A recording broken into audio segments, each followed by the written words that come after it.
I'll check it out. Have you been by it earlier? No, I'm just driving by and Yeah, I was wondering if it just happened. Anybody? doesn't look like anybody's in it, but I've seen footprints coming through. There's some footprints here that somebody walked out of it. all right. Check it out.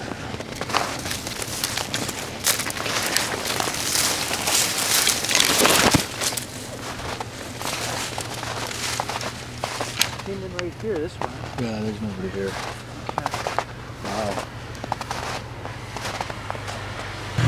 There's absolutely nothing around. So whoever drove this car, unless there's somewhere out here, some scary stuff, because, you know, it's cold out. It's freezing out.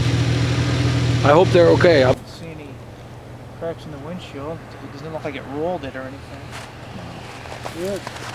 Should we call somebody or? Yeah, maybe we. Well, the two whoever walked out of here, is it still unlocked? Well, Yeah. probably. There's still food in it too. Yeah, must have happened recently. I came from this way and I didn't see anybody walking. But probably wouldn't hurt to give somebody a call. I got my phone. Okay. You've got to have a safety kit, okay, a car kit where you can have, you know, your safety stuff, your food, your lighters, your blankie, extra gas maybe. Well, I don't know if you want to put gas in your truck, but you know, your essential emergency stuff that you may need when you break down, because this happens all the time. Cars in ditches, it happens all the time, you guys.